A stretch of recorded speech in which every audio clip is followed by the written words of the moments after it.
I'm glad you have joined us. I'm Leisha Hackney, and with me again are my colleagues Tobias Queen and Don Philibom. We've heard authors and coaches talk about building your personal brand. Now you have to showcase your brand in your resume.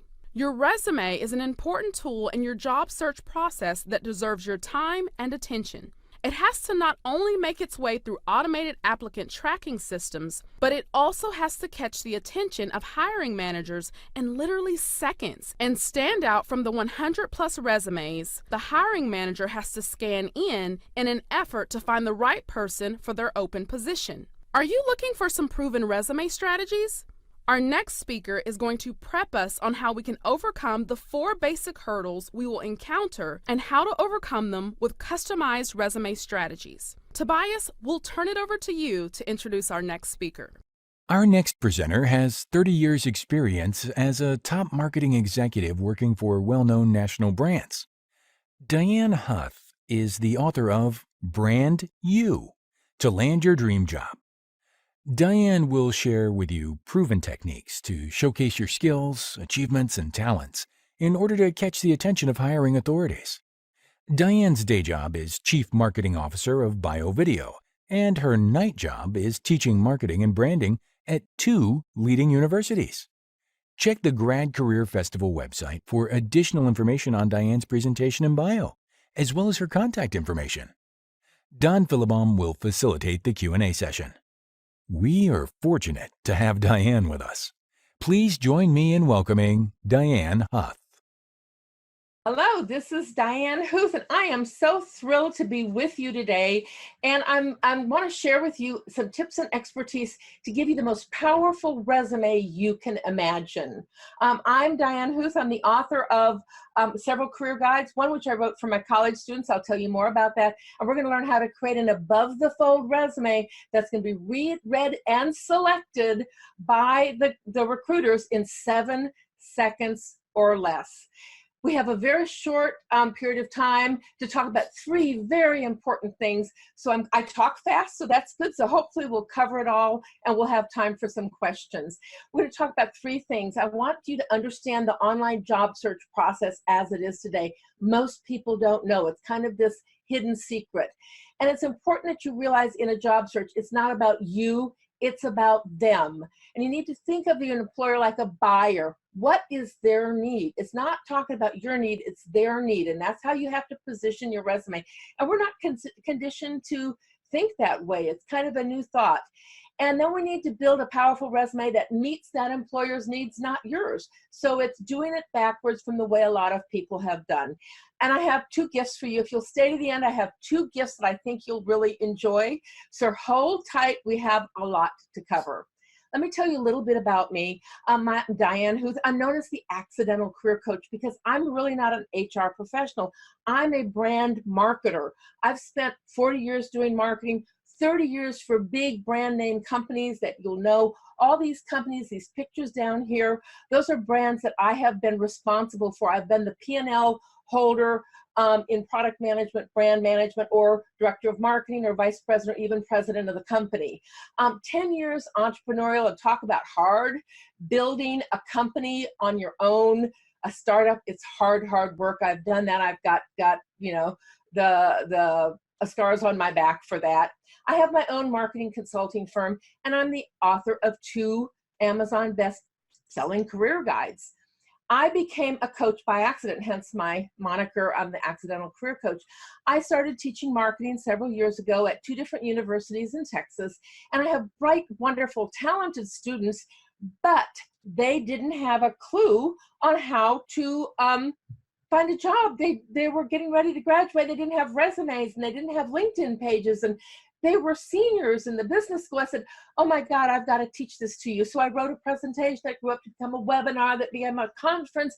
And now it's a book, ebook, audiobook, paperback, and conferences, and a whole bunch of fun things, because I want to help you and your peers find and land your dream jobs that you can start your road on a wonderful, successful career.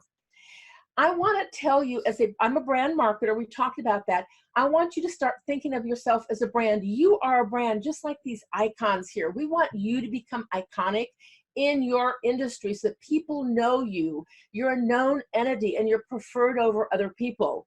And that's what we're going to be doing. So the challenge is, if you're a brand, how does your resume stand out among other brands? Because your resume is how you're going to be known by an employer and to an employer. Half of all jobs never get to the job boards today. You know the job boards, and you've probably been focusing almost exclusively about them. We're going to talk about them. But half of all jobs are awarded to known or recommended candidates. So if half of them are known by networking, where are the other jobs found? They're on the job boards that we talked about. And you know all of them. You've probably been applying for jobs on them. But the job search rules have changed in the last few years.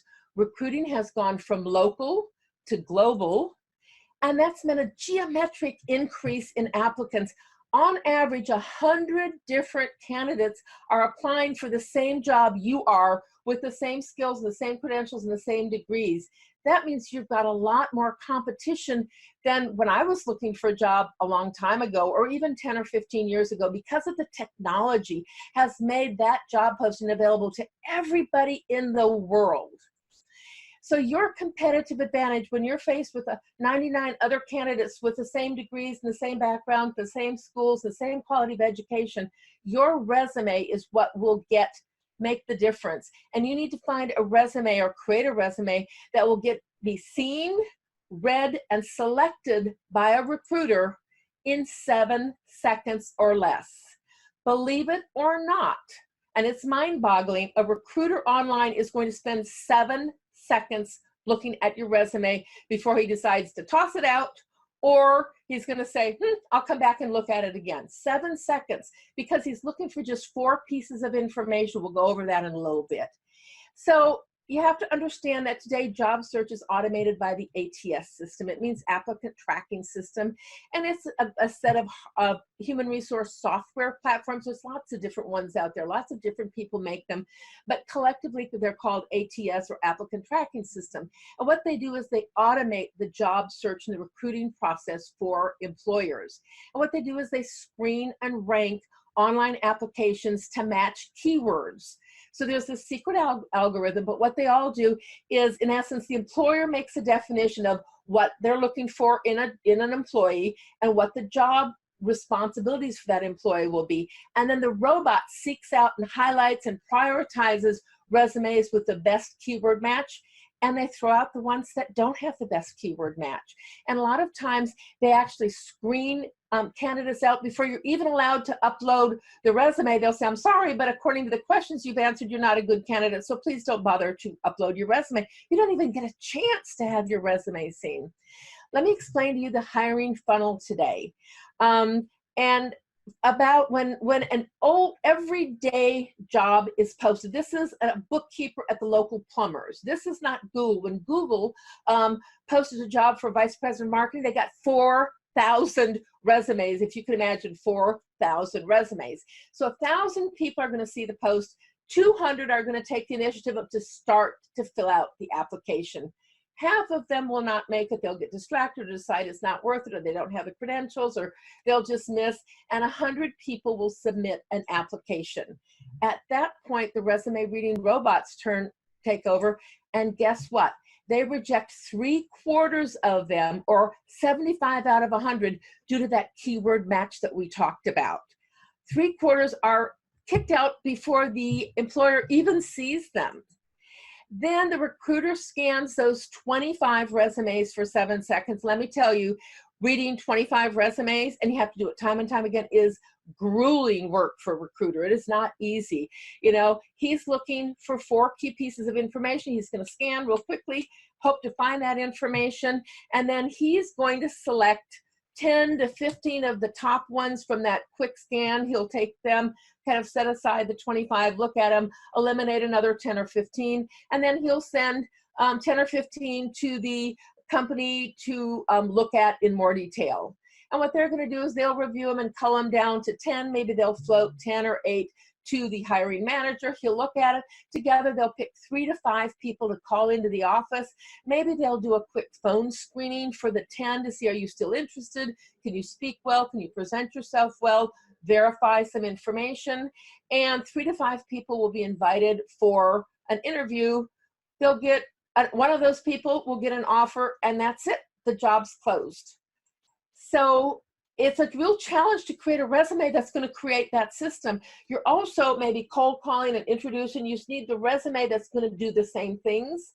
It'll skip the online thing if you go directly to the hiring manager, but you still have to meet 4 different hurdles to overcome, talking to 4 different people or groups. It's called the resume, the robot.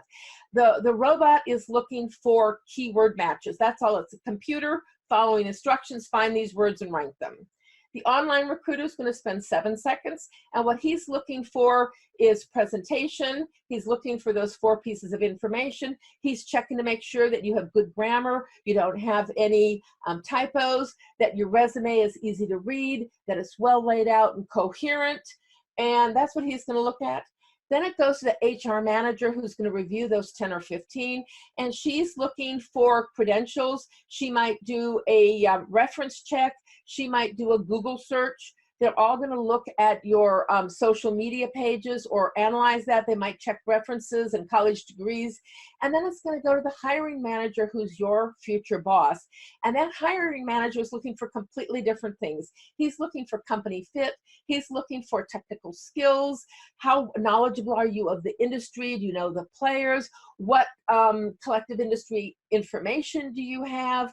How skilled you are at asking questions? Have you done your research? And are you going to be a fit for the company in terms of values, in terms of fit with the department? Do you have the missing skills? Will you be complementary? And will you get along with the team and make a good team member? And so you're trying to make 4 different people happy with one resume. It is not easy, trust me. So if we remember we're a brand, your resume is a marketing tool, just like other marketing tools. And you have to think of it that way. The number 1 error or mistake that job seekers make is they create a resume that's an employment biography that says everything you've ever done all your life. That's not it. That's boring, and that doesn't showcase what's important.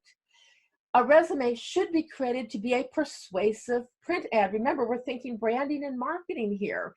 It should be like a print ad that can be read and clearly understood in 7 seconds or less. So you look at this, you have a headline, you have some content, you have a slogan, you have a brand promise, and you have a call to action.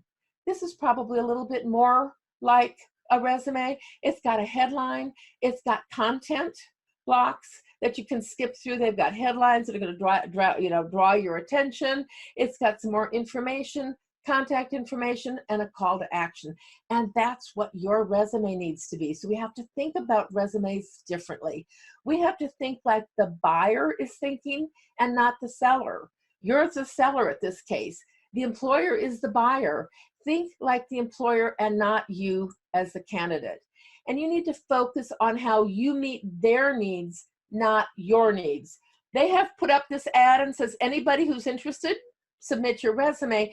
And you have selected that job to say, this job is perfect for me. I want to spend the time applying for it, maybe an hour, maybe several hours to apply for that job.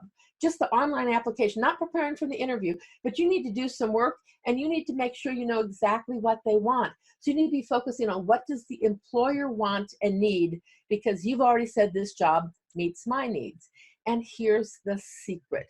Everything they need to know about you should be found above the fold, just like on the front page of a newspaper. Nobody buys a newspaper. Well, your generation doesn't buy a newspaper at all, but your parents, nobody else buys a newspaper for what's on the back side or on the bottom of the front page or on an inside section, unless you're trying to buy a car or looking for a job. You buy what's on the first half of the front page. And that's what your resume needs to do, because that's how it's going to be seen in those 7 seconds. And if you build that resume correctly so that all the important information is on the top half of the first page, They won't even need to read to the end of the resume to say, hey, this person's pretty good. I want to set up an interview, or let's select this person. I want to learn more. And that's what you want, is I want to learn more. I want to talk to this person.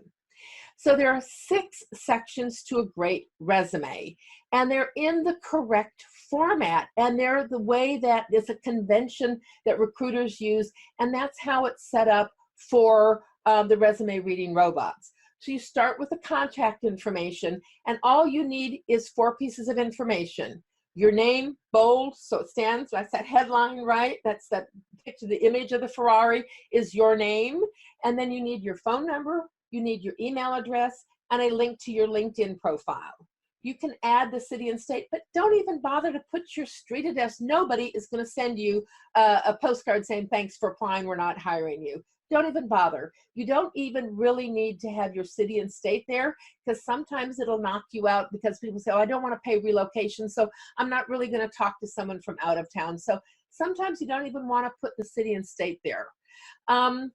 You need a career objective. And a lot of times people have been saying, oh, you don't need a career objective. Well, this is not your career objective.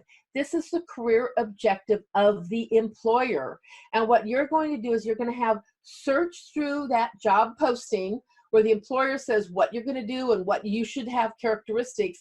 And you're going to say to that employer, I know that you're looking for someone who can do this, this, and this for you, to give you these results. And I can do it because I have these qualifications. So you start, the last half of the career objective is reiterating and condensing and communicating the objective of the employer. And the first half is, I want to leverage my background and skills, which are these, that make me uniquely qualified to help you meet the goals that you've defined. It's a little bit different from the way most people think about it. I have people all the time, college students, who say, oh, my career objective is I want to get a job with a good salary, and then I'll work there for a year and gain exposure so I can go back to graduate school. You're not going to get a job. They want you to solve their problem, meet a need, not your need, okay? And then I like to have a professional summary, a summary of credentials. And what that's going to do is summarize all the most important quantitative hard information that's spread throughout your resume, and going to bring it up into a quick summary that they can scan, tick, tick, tick, yep, college degree, yep, has this, has this, has this, has this, oh, okay, neat, bilingual, whatever. You're going to put 8 to 16 maximum very short phrases that are going to summarize it, and then you will either put your education or your experience, and we'll talk about how you choose that.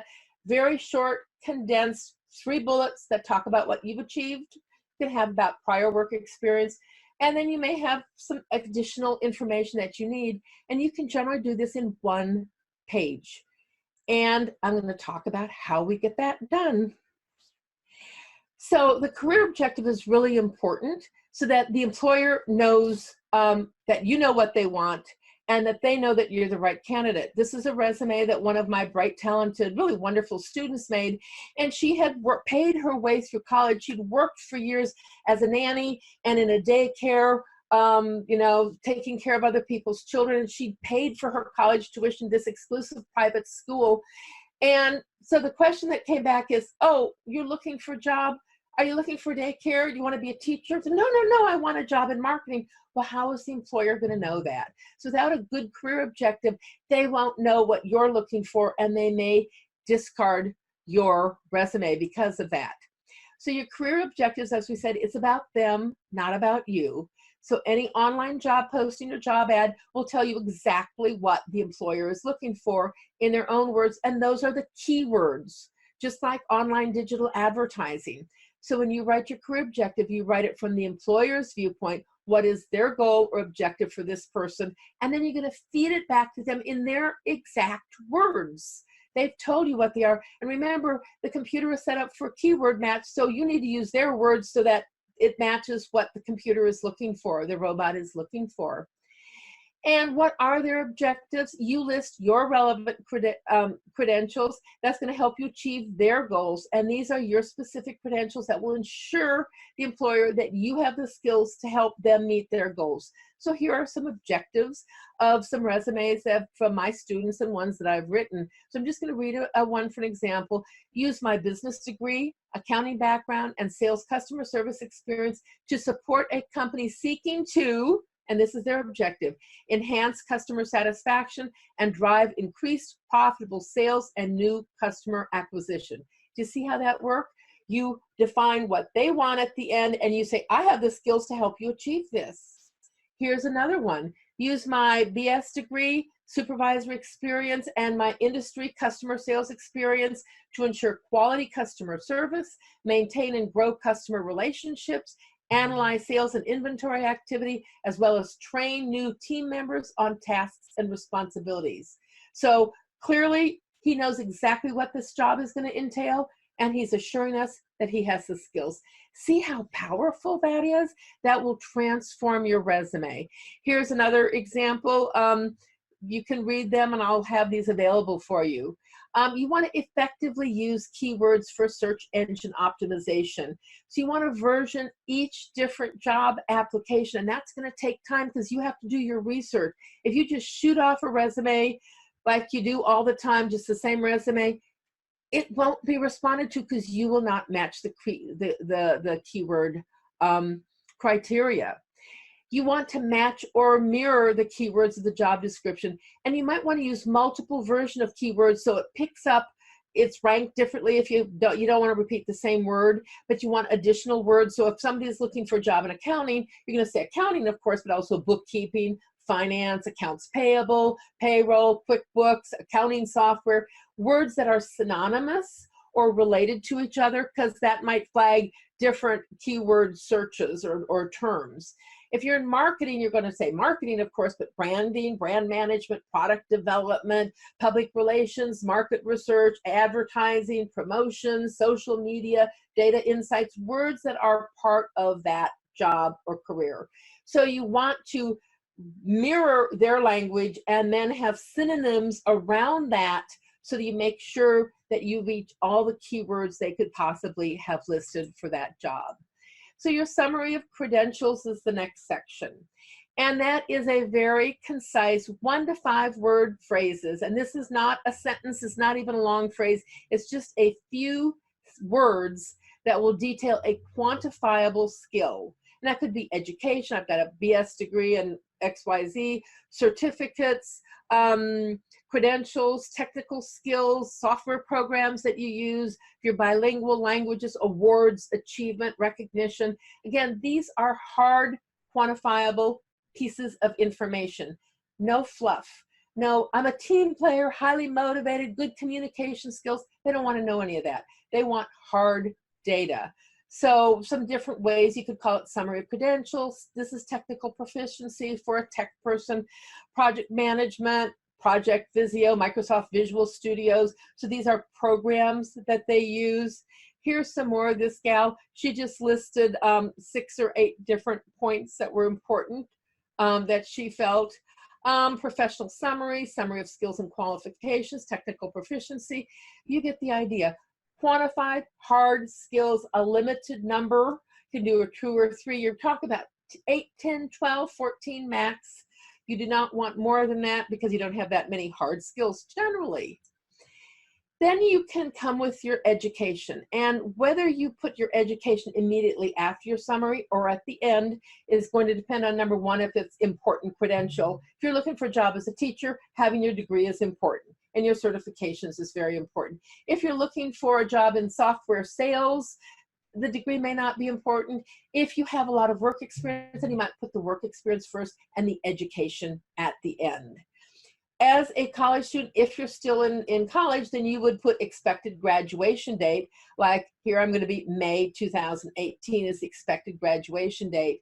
And then you want to list some honors. So this person was on the dean's list for 8 semesters, Phi Beta Kappa, 100% self-supporting, all that tells people a lot about your GPA. If you have a good GPA above 3.5, 3.8, you want that. If you had honorary, if you were a magna cum laude or a summa cum laude, you want to put that. If you worked full-time while you were in school, you want to put that, because it's showing people that you can meet your goals, you can study, as well as working full-time or part-time. That tells them a lot about you. So here's some different examples.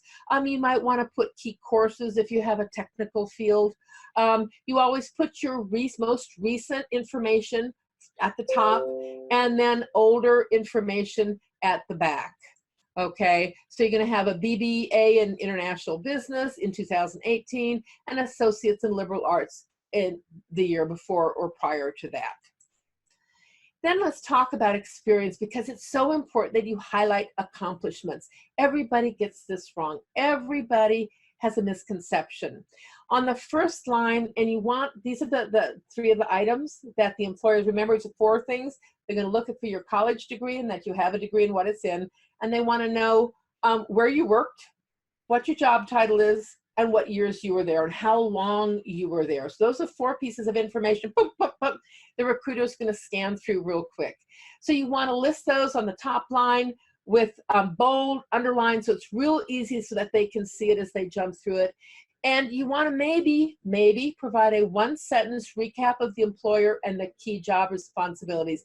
If it's something that somebody would logically know, then you don't have to say.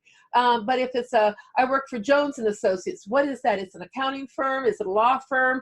You know, what is it? Tell me what it is and tell me a little bit about it, because I may not know that company. If you work for Coca-Cola bottler, I kind of know what you did, right? So it depends. You have to use your judgment, because every word is important, because you want to have as few of words as possible, because when you get rid of all the fluff and the extra words, it lets them hone in on just the most important words. So think of like you're taking a piece of marble and you making a statue. You're getting rid of everything that's not important so that the real image of who you are shows brilliantly. You want to recap accomplishments, achievements for each position with approximately 3 bullets.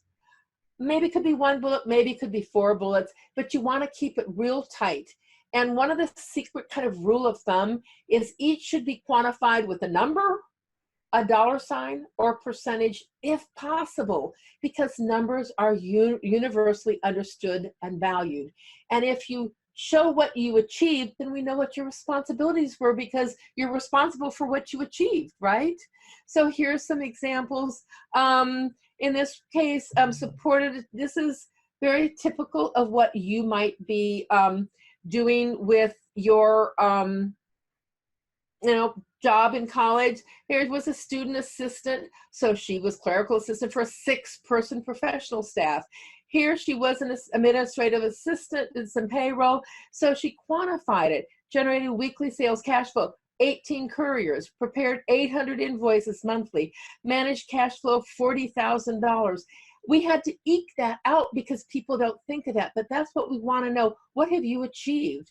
In this one, she was a customer service rep, served 200 customers a day, trained 16 employees, managed payroll and deposits, and quantified that. Here's a couple other examples. Best Buy. So what did you do? We quantified this, kind of described what his job responsibilities were, and then we quantified achievements.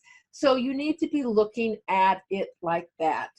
Now, it's very important that you understand that internships are jobs. Don't think that they're academics. They're not part of your school. They are jobs, and it doesn't matter if they're paid or unpaid.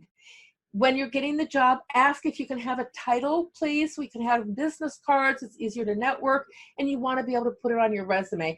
And you're not going to be a manager. You're going to be an assistant. You're going to be an aide. You're going to be a assistant, a simple title, but you want that. If not, you just say you're an intern, and then you try and quantify what you've done in this. So here you've managed 350 person attendance.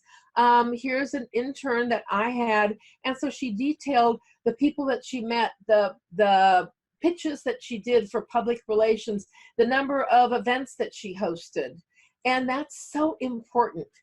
And it's very important that you format your resume for ease of readership. Remember, it has to be in a very specific format because the computer's set up that way, and you want to logically tell the story. So you've got your header, you've got your objective, your summary of credentials, and if you've done it right, they don't have to read past here.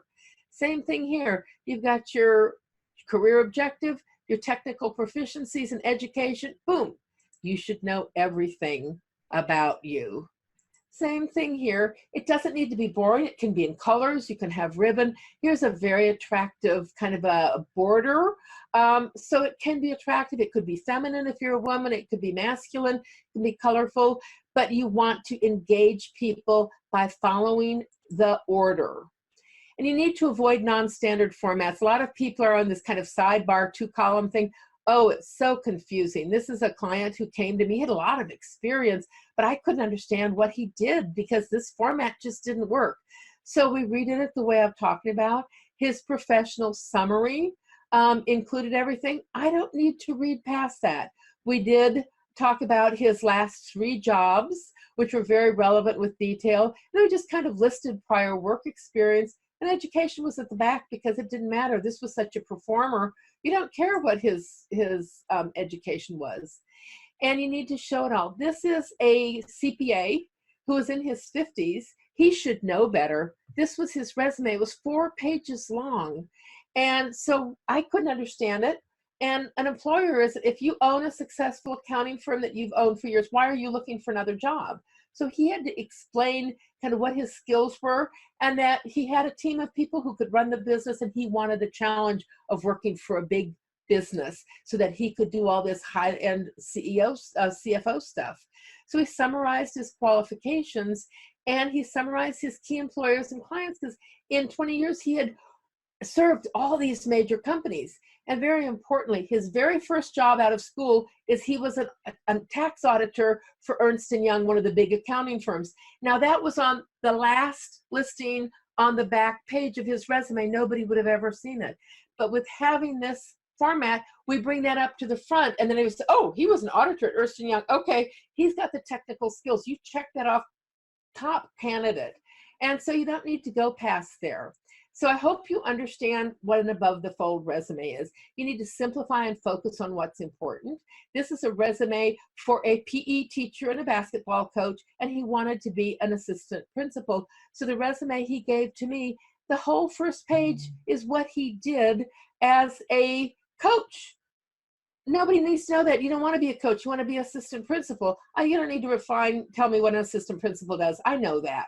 And so the summary of qualifications is all the great things he's done in these past years, and the education, because that's really important. You have to have that master's degree, you have to have the bachelor's degree, you need to be certified with your principal certification, different certifications, and then your experience, boom, boom, boom, 4 key listings. And he didn't get this job. He got a job above that because his resume was so powerful. So you want to show everything that way. And so we're done. That was fast. I hope we have enough time for questions. In summary, you need to understand the job search process, which we've gone through. It's not about you, it's about meeting their needs. And you can craft a powerful resume that can be read, understood, and valued in 7 seconds or less. So I have 2 gifts for you, I promise that. I have a downloadable cheat sheet. It's at resumebuildercheatsheet.com. It's a cheat sheet that shows you the hiring funnel and the example of how you build your resume. And then if you're interested, from there you can learn about my video online course. Teaches you everything we've done, but in hours and hours instead of in 25 minutes. And it's just $47. So I'd love to have you look at that if you find what we talked about today interesting. And then here's another free gift. It is a 15-page career guide and checklist. So you can go through all the different parts and the tools and the resources you need in your job search to make sure you're ready and have everything covered and you don't have any gaps that are going to slow you down. And you can find that at hiremenowplease.com. It's that simple. So congratulations. You are on your way to a great new job. And I'd love to hear from you. Follow me on LinkedIn, send me an email, go to my website. You can connect with me there. You can send me messages. My website is dianehuth.com, and you can reach me at diane@dianehuth.com. And join my Facebook page. It's Brand New Guide. And here are the links. My book is available at Amazon. Whoops, we're done. At Amazon.com. And I hope to hear from you. So Don, I'm sending it back to you. Do you have any questions or comments? Wow, Diane, you packed in a lot of information in that short period of time. That is fabulous. And you have made a pretty dull kind of routine activity to be one that's very exciting. So thanks for sharing all of that. A lot of questions here, and most of them focus on the presentation of the resume. Questions related to what's the value of using like an infographic or a colorful resume in meeting persons live, not running them through automated systems or the online job boards? I think you can have, like we did, colored bars or borders, but the content is the same. And I'll tell you, everybody that I've seen, your resume gets photocopied in black and white and stapled together and handed to everybody that they're gonna interview. I don't believe in infographics. I think everybody is conditioned. You want that structure. That's what they're used to. Trying to get artsy and do fancy stuff will just slow people down. Now you want to be creative when you have an interview and bring a portfolio, so you have show and tell, and I've done all these things and very visual, but you save that for the interview. For the resume, you want it to be very concise, one page if possible, and as few of words as possible, so that they can hone in all the important words. That makes sense? Makes a lot of sense. So it sounds to me like you want us to really focus on our brand and get to know our brand before we actually even construct the resume. Any tips on how to sit down on a piece of paper and kind of identify that brand and then to be able to translate that to a resume? Well, a brand is a promise. It's a promise to the community, to whoever it is. You can build your brand a lot of ways. I wish I had more time to talk about that. Social media is important. LinkedIn is critical. How you appear. I'm a networker. I believe that the best way to find a job is to network through your professional associations. In my classes where I teach, I don't give exams. I say, show me what you can do. Don't tell me. Show me. And that's what you should be doing. You should participate in your professional associations. Every industry, every job you can apply to has a local professional association or a chapter of a national association locally, where the people that who are going to hire you, they go for networking lunch, they go for socials, they go for learning breakfast. You can sit down with your future employer and impress them with who you are by what you do, what you say, how you engage with them, and how you engage with the community. You should volunteer for a board position. You should volunteer to lead a committee, volunteer to help work on their gala or their fundraiser. That's how they're going to know who you are and what you can do for them, right? That's your reputation, what you show people. Really good advice. I don't think many people take advantage of the local industry clubs and organizations, and students are loved. Our recent graduates are brought in like young lambs, like, oh my gosh, new members, let's bring them in. So that's really a great idea. And as a student, they have student chapters that you can join, and you get in for between a half and a quarter of the price that I as a professional pay. For me to join the American Marketing Association, it's $230 a year. A student, it's $50.